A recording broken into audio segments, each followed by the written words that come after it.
para opinar.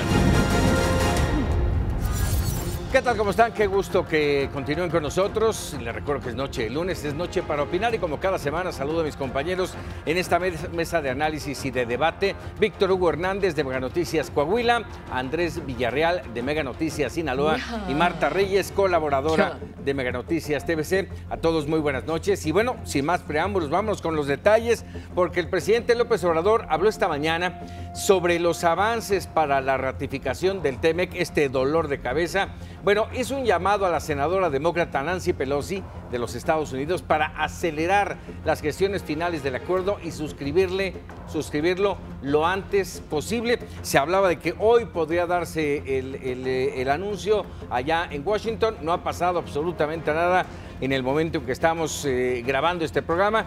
Pero bueno, yo les pondría tan solo de inicio. ¿Estos cambios que está pidiendo Estados Unidos son factibles, son aceptables por México? Iniciamos, Marta. Bueno, yo creo que habría que separarlos porque, bueno, son varios puntos los que pidió prácticamente de último momento los Estados Unidos modificar. En el ámbito laboral, ya lo decían en la conferencia de prensa el fin de semana el secretario Marcelo Ebrard y el equipo negociador, que había algunos puntos que se podían aceptar, pero había uno que está causando controversia y molestia, incluso por parte de nuestro país, que es el tema de tener verificadores extranjeros en México. Ahora sí que revisando que realmente nuestro país esté cumpliendo, las empresas mexicanas estén cumpliendo con esto que se acordó en el TEMEC de la reforma laboral, lo que también en México ya se aprobó, pero que realmente Estados Unidos no tiene, digamos, por lo que está planteando, plena confianza en que las empresas mexicanas sí lo vayan a llevar a cabo. Aquí me parece que lo hemos platicado desde que se comenzó la negociación de este nuevo Tratado de Libre Comercio México, Estados Unidos, Canadá, que el tema laboral colocaría en algún sentido algunas ventajas, por supuesto, para los trabajadores mexicanos, en el sentido de que mejorarían algunas relaciones o algunos aspectos de la relación laboral con las empresas mexicanas, pero creo que ese es el punto que más está atorando el acuerdo en el sentido de lo que está exigiendo. Hay versiones de analistas de los Estados Unidos, Paco, Víctor y Andrés, que señalan que esta es una posición o una colocación de los demócratas para alargar un poquito el tema en el momento de, por un lado, el impeachment que se está realizando en los Estados Unidos con Donald Trump y, por supuesto, el proceso electoral, que prácticamente no es algo que realmente se quiere exigir, pero que es como vamos a alargar el tema y vamos a entretener el asunto creando estas controversias. Entonces, ese me parece es el punto medular de lo que México no debía aceptar por el tema de, bueno, obviamente, soberanía nacional, ¿no? Entre otros temas. A ver, Andrés, ¿qué otros puntos no son aceptables? Permíteme antes, si quieres, insistir en el anterior que estás comentando y que Marta hace el comentario puntualmente, y es que desde hace muchísimos años en México hay grupos que están supervisando las condiciones laborales en México, independientemente de que se encuentre en el Tratado de Libre Comercio, en el tratado comercial con cualquier país, en este caso con los Estados Unidos o no. Y me explico. Las empresas agrícolas en México desde hace mucho tiempo han tenido que aceptar este grupo de supervisores, si lo quieres concursivas, que asisten a nuestro país y verifican las condiciones en las que se encuentran. Bueno, hacen un checklist largo. Una preocupación supuesta, diría yo, tiene que ver con la situación alimentaria en su calidad. Por supuesto, estamos hablando de productos primarios, pero también las condiciones laborales, que eso es en realidad, me parece a mí, lo que vienen a verificar. Y particularmente en lo que se refiere a las actividades agrícolas, el trabajo infantil, que está sumamente penado y que ninguna empresa que es compradora en los Estados Unidos de productos de este país quiere verse envuelta en una situación pública, en una difusión que tenga que ver con que la empresa a la cual le compra los tomates, a la cual le compra las berenjenas o los chiles en este país, tiene empleados a niños o a menores de edad. Desde hace mucho tiempo, eso ha sido, digamos, en los últimos 15 años, ha sido una situación que se ha venido atacando hasta tal punto que yo puedo asegurar que muchos de las empresas agrícolas de este país no emplean a menores de edad en sus campos. Eso es una lo aseguro completamente, pero es un interés comercial el que hay, por supuesto, ¿no? Hay toda una actividad, todo un interés cultural en ese asunto que por ahora no es el tema, pero sí hay un interés comercial. Y desde ese punto de vista lo han tenido que hacer nuestro vecino, los Estados Unidos, ha tenido que venir a supervisar si realmente hay o no el empleo de mano de obra infantil. Eso ya se da, independientemente de que esté o no en la firma del tratado que tenemos con los Estados Unidos. Sí, pero a veces, como sucede en muchas cosas con nuestro vecino, ven la paja en el ojo ajeno y no la viga en el propio. Si un país ha incumplido con muchos de los ordenamientos que están en la OIT, pues es los Estados Unidos, no es nuestro país. Ahora resulta que ellos quieren venir a verificarnos a nosotros en ese aspecto. Tampoco somos el ejemplo, es verdad. Tenemos un montón de deudas pendientes con nuestra clase trabajadora y eso quizás sea otro tema, pero incluirlo ya en el tratado quizás sea un asunto también ya de detalle que tiene que revisarse a fondo.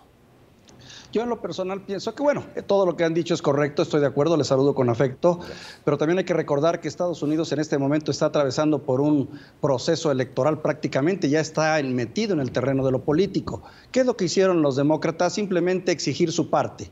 Cuando vieron que los republicanos ya habían logrado buenas negociaciones, entre comillas, con México, con la cuestión de los migrantes y demás, pues ahora también están pidiendo su cuota. Y qué mejor que pedirla que respaldando a los grupos sindicales fuertes que hay en Estados Unidos y que sabemos son los que están detrás de estas peticiones de vigilar en el aspecto laboral lo que se hace en México. Ahí ellos pues tienen su cuota de poder y de paso también pues logran concesiones que pueden ser exitosas para la bandera que en este momento tienen en puerta y que la van a ver si funciona o no el próximo año cuando haya elecciones en los Estados Unidos. Eso por un lado. Por el otro lado hay que destacar que en ese contexto, pues el Tratado de Libre Comercio ha sido un tratado exitoso para México desde el periodo de Carlos Salinas de Gortari que se puso en marcha. Nunca antes México había tenido un intercambio de mercancías tan exitoso y tan productivo como este, por lo que en cierto modo hasta nos conviene todavía estar amparados bajo ese Tratado de Libre Comercio anterior y pues no pasa nada. Más bien la presión ya empieza en el terreno de ellos. Tan es así que hoy es cierto, no se han dado todavía noticias, pero todo parece indicar que se está destrabando a grandes pasos todos esos problemas que había, todos esos pequeños detalles que volvieron a surgir, que si ahí se iba a permitir más participación y uso del acero estadounidense, que la cuestión de las farmacéuticas, que la cuestión agrícola, todo eso parece se está subsanando en este momento y quiero pensar que tendremos noticias para el próximo día 18, miércoles. Así, aquí el punto es cómo se están subsanando, qué está aceptando México. Y esto me lleva, hace un momento decían, ustedes hablaban de la cuota de poder que tiene Estados Unidos y pareciera que en este acuerdo es entre 3 países y pareciera que solamente estamos pendientes de lo que quiere o no quiere Estados Unidos, cuando evidentemente tanto Canadá como México deberían poner los puntos sobre las IES. Sí, en este entorno. Hablabas hace un momento, Víctor, del tema del acero y del aluminio, especialmente por la industria automotriz y que quieren que el acero y el aluminio que se utilice sea prácticamente el 100% americano. O regional, se había hablado inicialmente de un proceso de 5 años, ¿no? Que gradualmente iba a ser sustituido esto por acero americano, cosa que se desmintió totalmente, al menos de manera oficial, por parte de México se ha dicho que no, tajantemente no, porque eso pues los pondría en una desventaja competitiva terrible y creo que no se ha aceptado, pero bueno ya sabemos. Lo último que dijo el canciller Ebrard es que se iba a aceptar el tema del acero, pero no de manera inmediata en cuanto entre en vigor el tratado, sino en un plazo de 5 años. El aluminio sí ponía sobre la mesa que no se podía porque México no tenía la capacidad de producción. Los insumos. Exactamente. Así es, sí. Grande parte de los insumos se compran tanto en Europa como en China, entonces no podía aceptar esto. Pero el acero, a mí me pareció y me llamó la atención que el canciller mencionaba que sí se iba a aceptar este tema del acero en la industria automotriz. A mí me llama la atención, no sé a ustedes qué les parezca esto.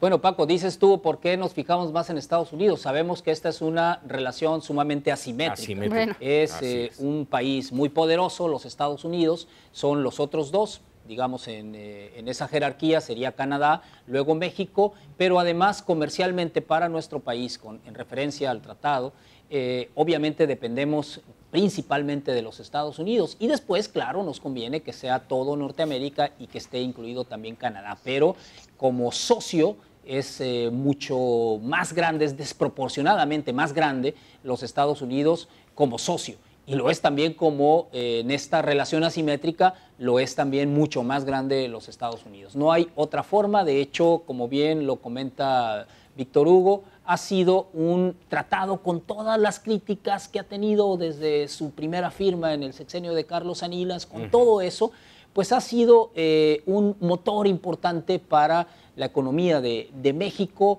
y a pesar de esas asimetrías que son bastante claras y que no se han acortado en estos pues casi 30 años del tratado, aún así sigue siendo necesaria mantener la vista comercialmente hablando con los Estados Unidos, independientemente de que cada vez que se encuentra una coyuntura complicada en tal o cual producto, empezamos a decir, bueno, hay que ver otros mercados. ¿Por qué no vemos Europa? ¿Por qué no vemos Japón? Claro. Siempre, ¿por qué no el resto del continente? Independientemente de eso, sigue siendo nuestro principal socio. Claro. No podemos ni pelearnos con él, nadie se pelea con su cliente.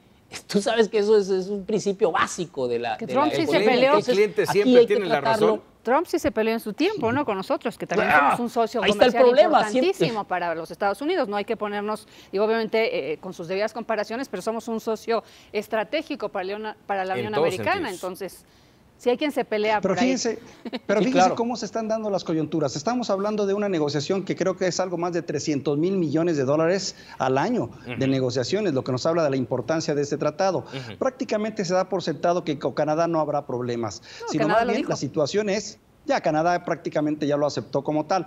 Ahora, quisiera nada más hacer una observación en relación con Canadá que me llamó a mí mucho la atención. ¿Saben dónde se puso particularmente estricto el gobierno canadiense en relación con los Estados Unidos? Lo que tenía que ver con productos ideológicos, culturales, de entretenimiento, le marcó la raya a los Estados Unidos y dijo que ahí por ningún motivo permitiría que Estados Unidos enviara ese tipo de material, ese tipo de contenidos, programas televisivos, películas y demás, sin un control férreo por parte de Canadá. Fíjense cómo defiende en muchos sentidos pues ahora sí su nacionalismo, su regionalismo Canadá. Me llamó mucho la atención, algo en la que nosotros prácticamente no hemos puesto ninguna traba. Pero volviendo un poco a la cuestión de la negociación, creo que los nomios se voltean a favor de nosotros, toda vez de que ahora tanto demócratas como republicanos comienzan a vivir la presión de tener que ganar adeptos y ambos necesitan del tratado porque tienen muchísimos seguidores que evidentemente se ven beneficiados con el tratado. A ver, déjenme, para cerrar este espacio, este tema, le haría dos preguntas cortas. ¿Se firma o no se firma el tratado antes de que termine 2019? Creo que no. Yo creo que no. Andrés. Yo creo que sí. Andrés. No, yo tampoco creo que no, y está sumamente activo el presidente Donald Trump. El fin de semana, por ejemplo, estuvo con la comunidad judía, eso no se difunde en los medios, pero estuvo con la comunidad judía, cobró $4,000 a cada uno de las personas que asistieron a escucharlo para los donativos de campaña. $4,000 en un escenario de más de 3,000 o 5,000 personas. La comunidad judía lo respalda absolutamente. El presidente va jugando en dos canchas, como sucede siempre al final del primer mandato en un presidente, y una es, por supuesto, todo esto que estamos hablando, el Tratado México, que es uno de sus villanos favoritos para Donald Trump, y por el otro, la necesidad de construir su campaña. Y para la campaña en los Estados Unidos lo que más se necesita es dinero. Y si tiene el apoyo de los judíos, pues bueno, ya tiene una parte, un trecho bien ganado. Pues yo voy a poner el desorden y yo les digo que sí, yo soy optimista y creo que vamos a tener muy buenas noticias en breve en relación a este tratado. Bueno, esta era la segunda pregunta, mi querido Víctor, te me adelantaste. A ver, si se firma, y aquí la pregunta es, ¿México, ese personaje, ese enemigo, como dijiste tú, mi querido Andrés, y que yo digo, bueno, el cliente siempre tiene la razón, ¿México firmará el tratado aceptando lo inaceptable, Marta? Híjole, yo creo que no, y justamente en ese tema es donde cifro el que en este año no saldrá el Tratado de Libre Comercio, el TEMEC, justamente por ese tema, porque México está en esa posición, si bien sabemos que muchas veces nos agachamos y damos la manita a torcer, creo que en este tema no lo hará y entonces se extenderá al 2020 esta negociación. Andrés.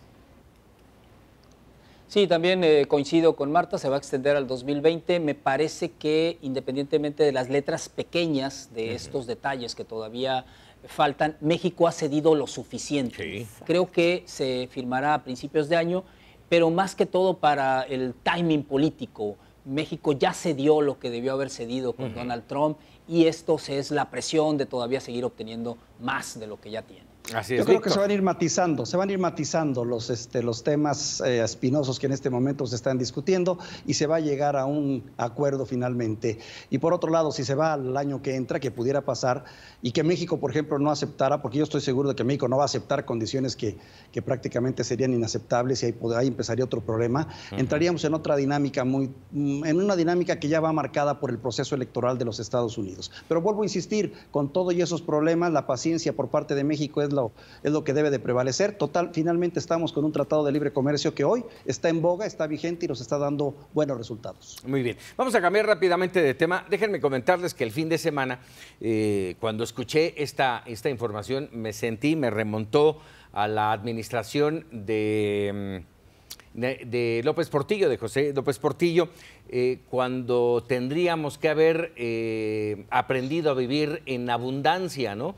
Bueno, esto porque el viernes pasado se da a conocer el descubrimiento de un megayacimiento de petróleo en Tabasco. De acuerdo con Petróleos Mexicanos, se trata del descubrimiento más importante de los 30 últimos años.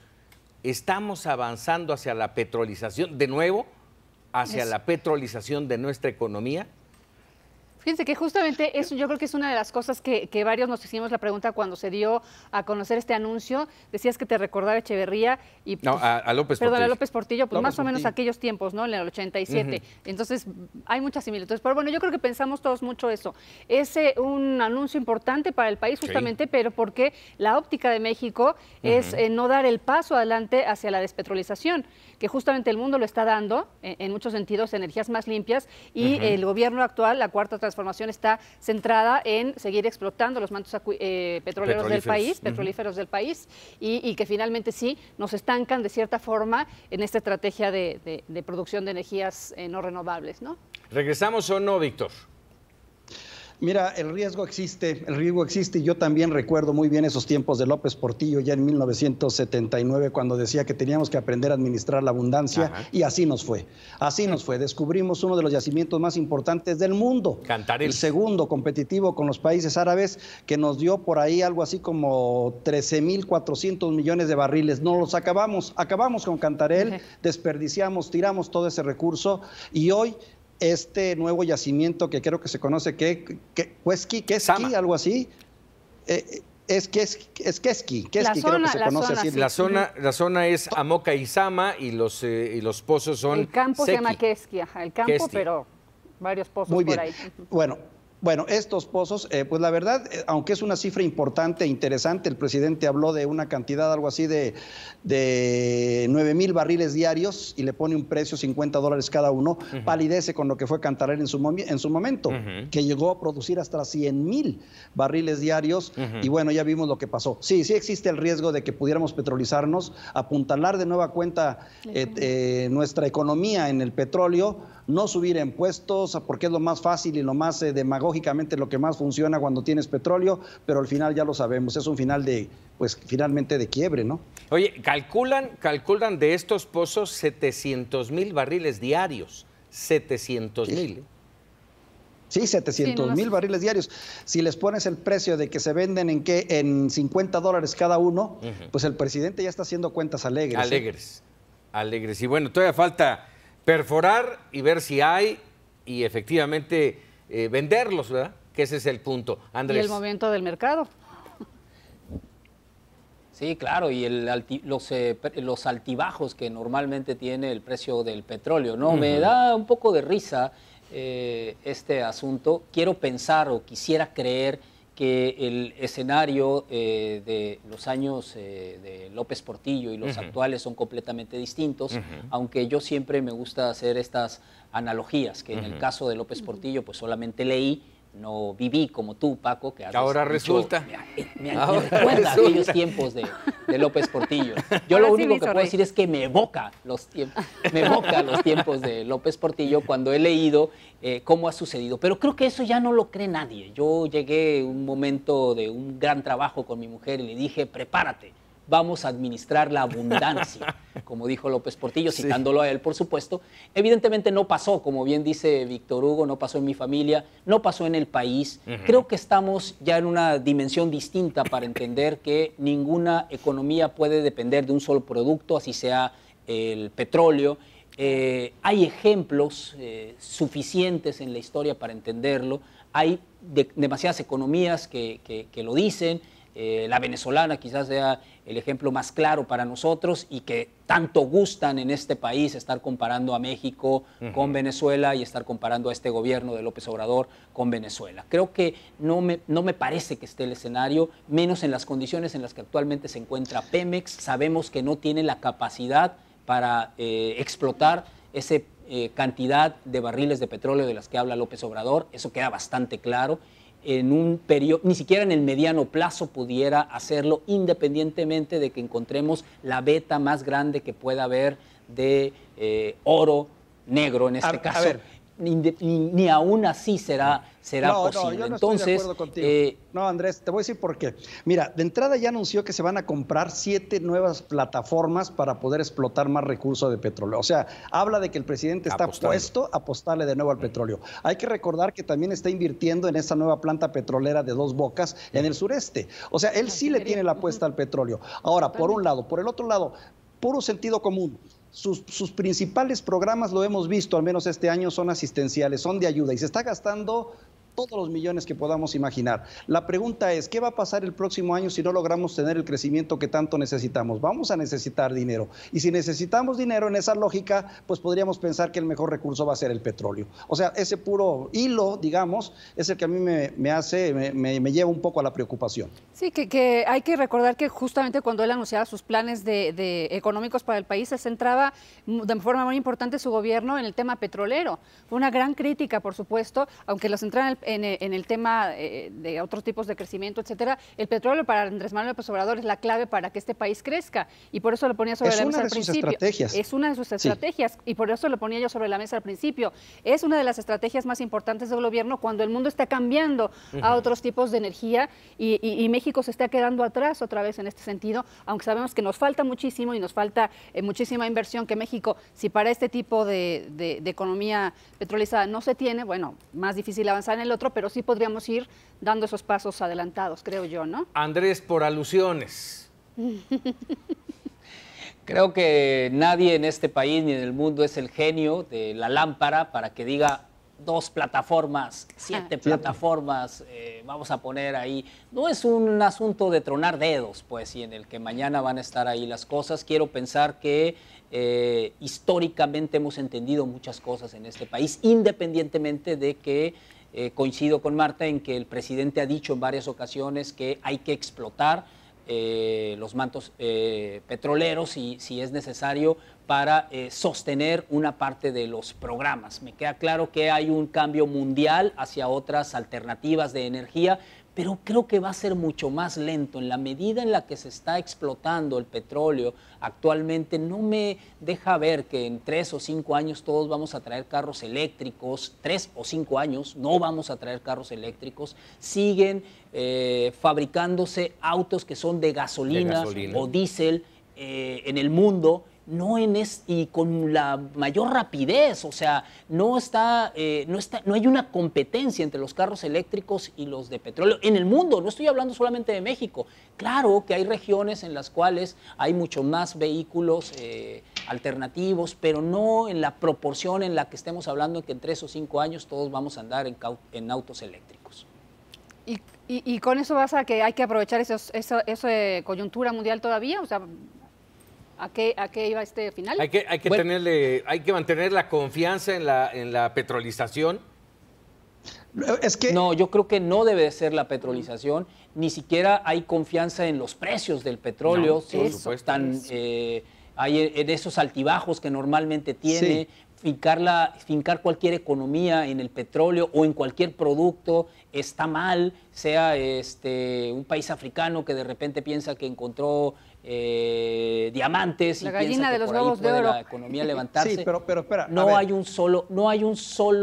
una sola solución, no hay un solo producto. No se puede petrolizar ni la economía ni el gobierno. Y hay que recordar también que un porcentaje importante de la economía mexicana depende todavía del petróleo. Pero cada vez es necesario ir el camino inverso. En lugar de depender más del petróleo, hay que depender menos de él, no más. Todo lo que has dicho, Andrés, es correcto y ahora sí lo signo también con todo lo que has dicho y señalado. Sin embargo, hay que recordar... Vaya, Víctor, por fin estamos de acuerdo en algo. Hay que recordar que estamos ante un presidente muy voluntarista y muy terco, que tiene una visión muy clara de lo que quiere, y a mí me ha quedado claro que Andrés Manuel López Obrador le va a seguir apostando al tema del petróleo, pese a todo lo que tú explicaste en este momento, y pese a que la realidad le dice lo contrario. Él está dispuesto a apostar parte de su triunfo, de su éxito como gobierno, en lo que pueda sacar del petróleo. De ahí que sí creo que va a tener que recurrir a esta moneda, este venero del demonio o de los diablos, como decía ese poeta,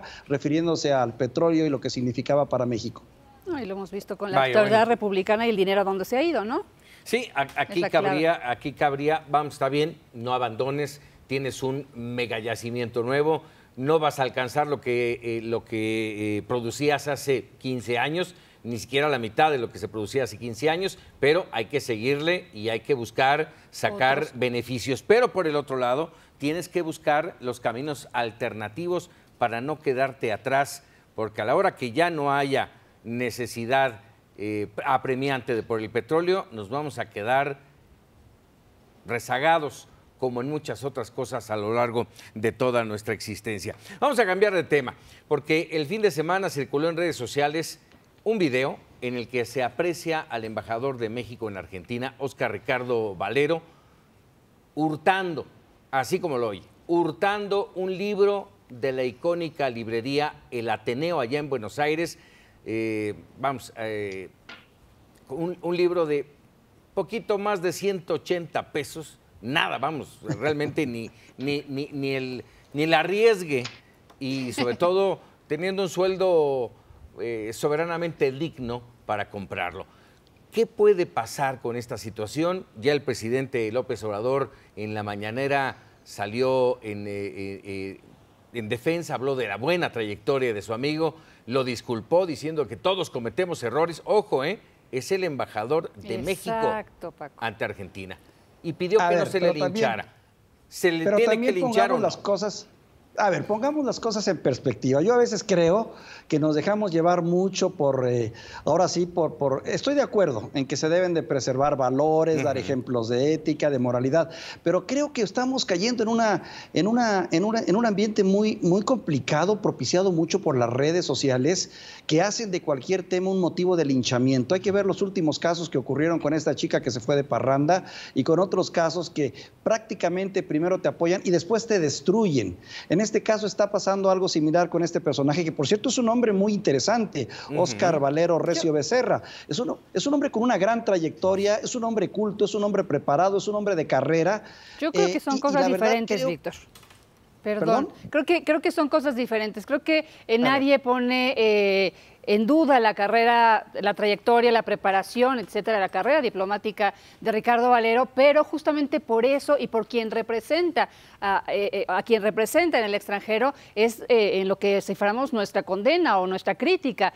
No es Paco Ramírez se fue a Argentina y se le decidió pues robar un libro, apagar la fuente a lo mejor con una travesurilla por ahí, etcétera. No es eso, es el embajador. Apagar la flama. La flama, exacto, perdón. Sí, claro. Exacto. Martita, Pero Martita, ya estamos haciendo un juicio. Estamos haciendo un juicio a 2.000, 3.000 kilómetros de distancia en base a alguien que filtró un video y en base a alguien que hizo una afirmación y en base a una serie de historias que nos han venido desde allá. No hemos escuchado al hombre. El hombre todavía viene viajando para acá para dar una explicación. Yo creo que es muy pronto para empezar ya a colgarlo.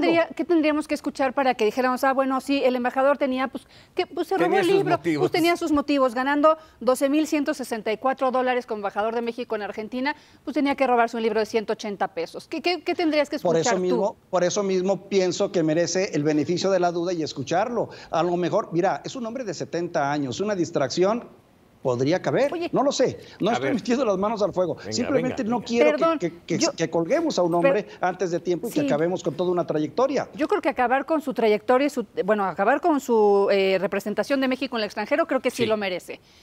A lo mejor, obviamente, no condenarlo para que nunca más pueda ejercer nada. No es el libro, es la acción, exactamente. Yo creo que es la acción. Y eso de una distracción, híjole, lo metió entre periódicos. A mí no me parece una distracción. Sí entiendo tu punto de vista, pero yo no estoy de acuerdo. Yo creo que él tendría que haber tenido muy claro a que representaba a un país en el extranjero y no podía caer en esas conductas. Martita, con todo respeto, ¿sabes por qué creo que no estás de acuerdo? Por el libro que era en cuestión, que era el libro sobre la biografía del Casanova número 1 en el siglo XVII o XVIII. Esa es la razón, seguramente. Te prometo que no, te prometo que no es esa. Simplemente por el nombre de México. ¿Le daba pena hasta pagarlo? Andrés, estás muy callado, ¿eh? Es que yo muchos años pensé que robar libros no era delito. Y entonces realmente ahora me sorprende. Una quinta parte de mi biblioteca tendría que regresarla. Oye, acuérdate lo que dicen es que prestaba un libro, ¿eh? No, lo que creo es que el que presta un libro es más tonto el que parece lo regresa. un absoluto. Yo aquí coincido otra vez con Víctor y yo creo que algo me va a pasar el día de hoy porque ya van 2 veces que coincido con Víctor. Pero creo que el video no es absoluto. Me parece. Claro. Tengo muchos amigos y personas que conozco y que quiero mucho que han salido de lugares y se han dado cuenta que se han llevado algo, regresan y lo pagan porque les ha pasado muchas veces. No estoy defendiendo el diplomático, pero me parece que de repente pensamos que lo que vemos en la red es un absoluto y que el video explica demasiadas cosas y creo que no explica todo. Él toma el libro, lo mete en medio del periódico y pudiéramos pensar 2 cosas. Una es que ya había planeado desde que lo tomó robárselo, pero pagó otras cosas. O la otra es que no quería que los demás lo viesen con ese libro. Sale de la librería sin haberlo pagado y puede ser una distracción. Puede serlo, porque tengo muchas personas que conozco y que son sumamente distraídas y que se han llevado cosas sin querer. 70 años. Pero no lo sé. Me parece que aquí lo importante a discutir es este asunto de la difusión en redes sociales de algo que pensamos que es un absoluto y que lo tomamos como una verdad completa y cuando la riqueza del periodismo está en la contextualización, está en explicar los diferentes focos que tiene un asunto y de repente vamos encima, los vamos a la yugular de esta persona y de otras cosas que de repente se publican en los videos y no en redes sociales, y no vemos el contexto, no vemos la explicación, no vemos otros terminamos focos haciendo un juicio mediático. Pero es la única riqueza que tiene el periodismo. Terminamos haciendo un juicio mediático, terminamos acabando con la trayectoria de Terminan, yo no hago ningún juicio mediático. Hay que recordar algo, Este hecho se dio y al menos teóricamente a él se le dio la salida, se le pudo salir de la tienda, no tuvo mayor problemas y alguien, curiosamente, semanas después, filtra el video. Caramba, hay algo raro, ¿no? Sí, intencional. Intencional. No sé, miren, claro, sí coincido que lo que vemos en redes no siempre es cierto, exactamente lo que mencionan, quizá los minutitos que pudimos ver de ese video tenían edición, etcétera, eso sí es cierto, quizá muchos que condenamos el hecho en cuanto lo supimos no lo habíamos pensado, pero sí creo que lo que coloco desde el principio, el papel que jugaba él en otro país representando a México, yo no le tengo que cuidar la trayectoria, la tiene que cuidar él. ¿Qué excusa creen ustedes que nos va a... o bueno, qué explicación, para no decir excusa, qué explicación creen ustedes que va a dar a conocer llegando a México? Mira, yo creo que él va a decir, caramba, una distracción de un hombre de 76 años que sale pensando en otras cosas y demás, y que no pensó. Es más, Andrés Manuel López Obrador él mismo narró la anécdota que tuvo con un libro también. No, bueno, a estas alturas estaríamos acabando con Andrés Manuel. Nada que ver, bueno, sí. Él la contó ya de una manera muy estilizada y muy amable en el sentido de que, bueno, pero finalmente, Paco, ¿quién no se ha quedado con un libro, por favor? No, robado de una librería, es quedarte con un libro, no. Sí, y pasa, ya lo comentábamos hace un rato, tonto el que lo preste y más tonto el que lo regresa. Pero por el otro lado, a ver, en el caso del presidente, él dice, llegué a la librería y un señor llegó y se me acercó y me regaló un libro. Ay, muchas gracias. Y yo salí con él. Y me salgo con él y en el momento que me salgo, lo detiene el señor Gap y ese libro, ¿me lo acaban de regalar? No, espéreme tantito y se lo quita, ¿no? Y a la semana, el propietario, el dueño de la librería, se disculpa con él y le regala unos tomos de la historia de la Ciudad de México. Pero él no se lo robó. Él no lo traía. ¿Y qué te parece si a estas alturas viéramos un video filtrado por alguien donde se ve a Andrés Manuel López Obrador saliendo con un libro robado? No, que miren, completamente descontextualizado. Hay que pensar cuántos quizá están en la cárcel en nuestro país porque no por distracción, sino por hambre se robaron un paquete de carne. Entonces, sí, o sea, la verdad, entonces hay que poner las cosas en su justa dimensión. Así es. ¿Es delito o no es delito robar como sea? Porque me distraje o porque tenía hambre mi hijo y no tenía otra cosa que darle de comer más que ese paquete de carne robado. No, yo creo que no es terminar, sí, efectivamente, no es terminar con esa trayectoria tan larga e importante que tiene Ricardo Valero, pero sí que no represente a México en el extranjero. La verdad, no. Andrés, te veo ansioso. A mí se me hace exagerado, Marta, si tampoco es nosotros los pobres y ustedes los ricos de Pedro Infante, ¿no? Digo, tampoco, primero que todo, simplemente hemos batallado mucho en este país por la presunción de inocencia y de repente a mí sí me sorprende que nos dediquemos a estar linchando a alguien o estar juzgando algo en las redes sociales. ¿Será porque yo soy sumamente desconfiado de las redes sociales? Ni siquiera uso Facebook, ni Twitter, ni Instagram, ni ninguna red social, salvo para las cosas del trabajo. Pero realmente me parece uno de los fenómenos más interesantes que puedan existir. Esto de juzgar a priori me parece que quita todos los elementos básicos, no solo de la justicia, que no es a lo que me dedico, pero sí me dedico al periodismo y me parece que no tomarlos en cuenta no me parece de lo más adecuado. Yo pensaría que mientras no tenga más elementos no puedo decir nada. No podemos comprobar que el embajador tomó dinero de la embajada para hacer algo público. Si hay un delito en este asunto, pues entonces sí, que se proceda como lo marque. Yo no quiero que me represente esa persona, dices tú, Marta, pero en el extranjero, no lo sé, hay que esperar, me parece, a conocer qué es exactamente lo que ocurrió. Y dices tú, Paco, ¿qué excusa? Pues no sé qué excusa, pero sí qué explicación pudiera dar el embajador. Ajá.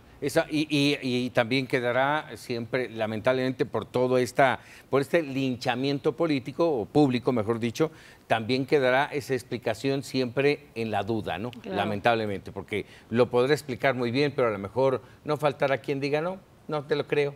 No te compro la idea. No, de que queda manchado. Y de que siempre va a tener la duda, siempre. Lo que sí considero es que creo que debemos ser un poco más generosos con los juicios y por lo menos esperar a escuchar la versión de él. Así es. Andrés.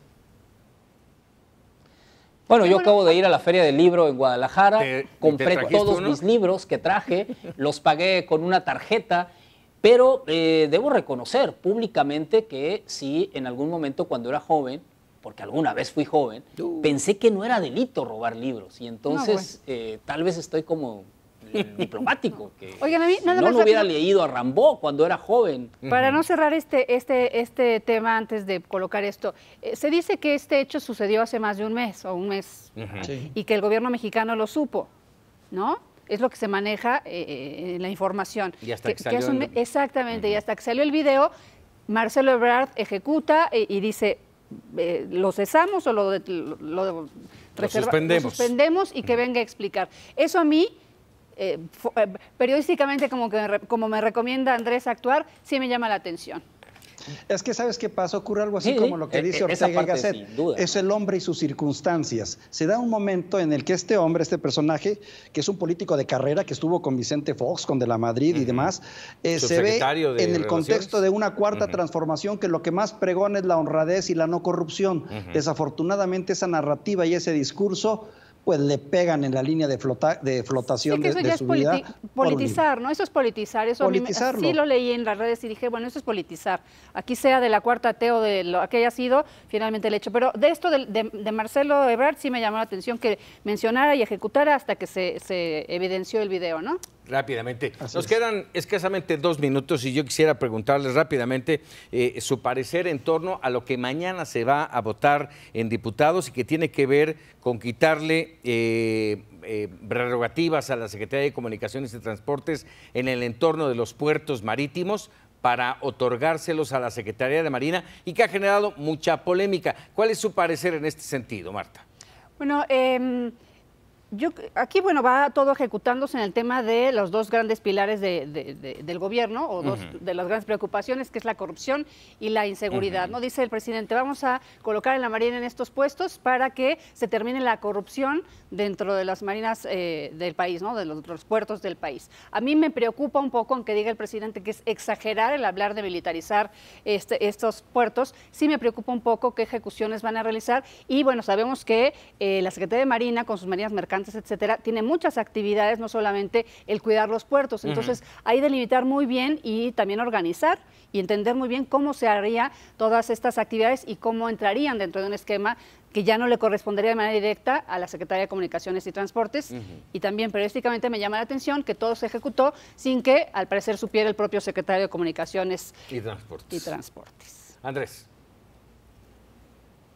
Bueno, los puertos es uno de los puntos más importantes en lo que se refiere a la seguridad y el tráfico de drogas. Por ahí llegan los principales precursores para las drogas sintéticas, pero llamaría mucho más la atención que en el último informe de la DEA sobre las drogas del año 2018, que se publica en 2019, una parte importante de esos precursores llegan a los puertos de los Estados Unidos, se envían a México y regresan ya convertidos en fentanilo o en metanfetaminas. Entonces, cuidar los puertos con la Marina sería fundamental, pero no sé si solo la Marina. Ahí es donde me parece que ya no concuerdan las cosas y debiese en todo caso intervenir la Marina o el Ejército mexicano como una autoridad más, pero no quitárselos por completo, porque entonces seguimos dando pasos, como bien menciona Marta, hacia la militarización. Se niega, pero seguimos dando pasos hacia la militarización, por más que se niegue. Sí, sobre todo que no se habla de cuidar, sino de administrar, así lo entiendo yo, Víctor. Sí, y además hay que recordar algo. Yo creo que en la narrativa o en el discurso de Andrés Manuel López Obrador sigue esta tendencia a militarizar, aunque diga que no lo está haciendo, y a poner en manos de militares muchas de las estructuras de gobierno. Hay que recordar también que en las últimas encuestas la Marina aparece dentro de los cuerpos militares como de las entidades con más confianza en la que los mexicanos creen más. De hecho, los mexicanos creen mucho en el Ejército, pero creen más todavía en el factor Marina.